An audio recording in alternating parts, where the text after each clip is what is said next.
234번째 시간, 두려움을 이기는 성령을 받으라. 두려움을 이기는 성령을 받으라 라는 제목으로 하나님 말씀 증거하도록 하겠습니다. 본문의 말씀 요한복음 20장 22절부터 있는 말씀 함께 읽습니다. 이 말씀을 하시고 그들을 향하여 숨을 내쉬며 이르시되 성령을 받으라. 너희가 누구의 죄든지 사하면 사하여질 것이요 누구의 죄든지 그대로 두면 그대로 있으리라 하시니라. 어떤 사람들은 예수님이 십자가에서 하신 말씀을 그리스도의 마지막 말씀으로 표현합니다. 그러나 십자가에서 하신 말씀은 그리스도께서 지상에서 하신 마지막 말씀은 아닙니다. 그리스도께서 부활하신 후 승천하기 전까지 지상에서 하신 말씀이 있는 것입니다. 그리스도께서 부활하신 후에 하신 말씀들은 우리의 주의를 집중시켜야 할 중요한 말씀이라는 것을 우리는 결코 잊지 않아야 합니다. 오늘은 예수께서 하늘로 올라가시기 전에 하신 유언과도 같은 중요한 말씀의 내용과 의미들을 함께 살펴보도록 하겠습니다. 첫 번째는 두려움을 이기는 성령을 받아야 한다는 것입니다. 22절입니다. 이 말씀을 하시고 그들을 향하여 숨을 내쉬며 이르시되 성령을 받으라. 우리가 예수님의 말씀을 통하여 성령에 관하여 이해하는 것은 너무나도 중요합니다. 특별히 한국 교회 안에서 성령에 관한 이해가 오순절 성령의 사건과 치유의 사역에 치우쳐 있는 것을 생각해보면 오늘 우리가 함께 생각해보는 예수님의 말씀을 통하여 성령에 관한 바른 이해를 깨닫는 것은 너무나도 중요하다고 할 수 있을 것입니다. 먼저 우리가 함께 생각해 보아야 하는 성령에 관한 이해는 예수께서 부활하시고 난 후에 제자들에게 성령을 받으라고 말씀하고 있다는 사실입니다. 예수께서 부활하시고 난 후에 사도 베드로와 요한은 막달라 마리아의 소식을 듣고 예수님의 빈 무덤을 확인했음에도 불구하고 예수님의 부활을 깨닫지 못했습니다. 또한 막달라 마리아가 예수님을 만나고 난 후에 내가 주를 보았다라는 증언을 들었음에도 불구하고 두려움 가운데서 문을 잠그고 있었던 것입니다. 이러한 상황 가운데 예수께서는 제자들에게 너희에게 평강이 있을지어다 라고 말씀하신 예수께서는 스스로 부활의 증인이 되셔서 자신의 손과 옆구리의 상처를 보여주셨고 제자들은 예수님을 보고 기뻐하였습니다. 그리고 예수께서는 제자들을 파송하시며 부활의 증인이 되어서 십자가의 사건과 부활의 사건을 전파하라고 말씀하시며 제자들에게 하신 말씀이 성령을 받으라는 말씀인 것입니다. 오늘 우리의 삶의 두려움을 이기는 것, 믿음이 필요할 때, 소망이 필요할 때 주께서 우리에게 주시고자 하는 힘이 성령임을 기억하고 두려움을 이기는 성령을 구하는 저와 여러분 되기를 간절히 바랍니다. 두 번째, 부활의 증인에게 성령이 부어집니다. 요한복음 14장 16절입니다. 내가 아버지께 구하겠으니 그가 또 다른 보혜사를 너희에게 주사 영원토록 너희와 함께 있게 하리니. 초대교회에서 제자들이 부활하신 예수님을 만나 평강과 기쁨을 누리고 파송을 받으며 성령을 받았다고 한다면 오늘 우리는 제자들처럼 죽음의 권세를 이기고 부활하신 예수님을 목격하는 첫 번째 증인이 아니므로 우리가 성령을 받기 위해서는 예수님의 부활에 관한 확실한 믿음이 전제되어 있어야 합니다.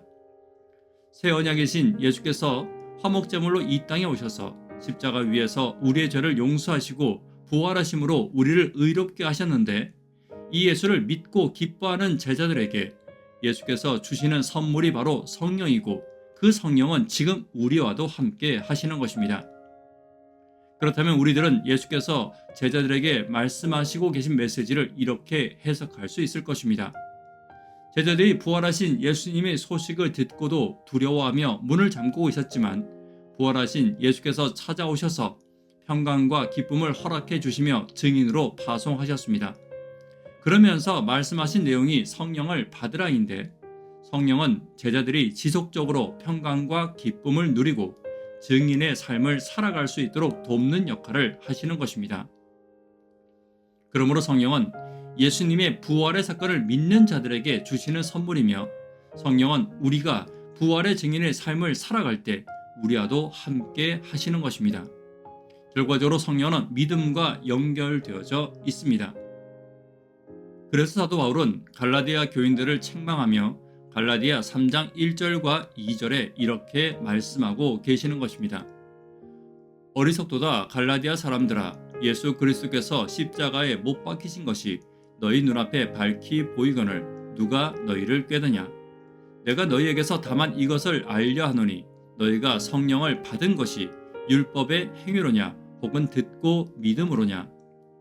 사랑하는 성도 여러분, 우리가 예수 그리스도의 십자가의 사건과 부활의 사건을 믿고 있다고 한다면 우리는 성령을 받은 자들입니다. 성령은 예수 그리스도의 십자가의 사건과 부활의 믿음을 소유하고 있는 자들에게 주시는 복이라는 사실을 결코 잊지 않아야 합니다. 우리가 이러한 믿음을 소유하고 있다면 우리는 성령의 사람입니다.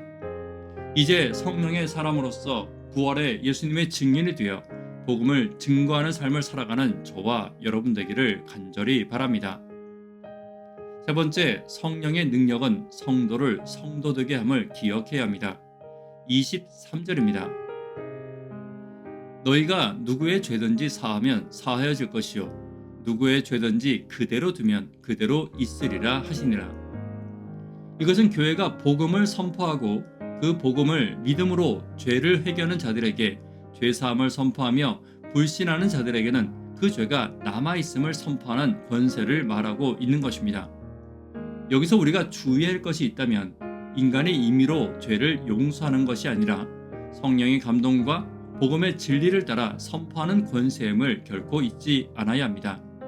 다시 말해 우리가 해야 할 일은 예수의 사역을 이어 복음을 선포해야 할 사명이 있으며 그 사명의 중요성을 이해하고 있어야 한다는 것입니다. 성도의 가장 큰 사명은 예수의 길을 따라가는 것입니다. 또한 예수의 길이란 복음을 선포하며 세상의 영혼들을 죄에서 벗어나 영생의 길로 가게 하는 것임을 잊지 않는 저와 여러분 되기를 간절히 바랍니다. 말씀에 결론 맺도록 하겠습니다. 오늘은 예수께서 남기신 마지막 유언과도 같은 성령을 받으라 하신 말씀을 함께 살펴보았습니다. 성령을 받아야 합니다. 부활의 증인에게 성령이 임할 것입니다. 또한 성령은 성도가 성도되게 함을 잊지 않는 저와 여러분 되기를 간절히 바랍니다. 기도 제목 함께 나누도록 하겠습니다. 성령 충만한 교회, 예수 충만한 성도를 위해 기도 부탁드립니다. 부도자분들을 위해 기도 부탁드립니다. 학생, 청년, 어린이를 위해 기도 부탁드립니다. 새벽기도와 영버TV를 위해 기도 부탁드립니다. 부활의 증인이 되어 성령을 받는 내가 되기를 위해 기도 부탁드립니다. 이 시간 개인적으로 기도하도록 하겠습니다. 감사합니다.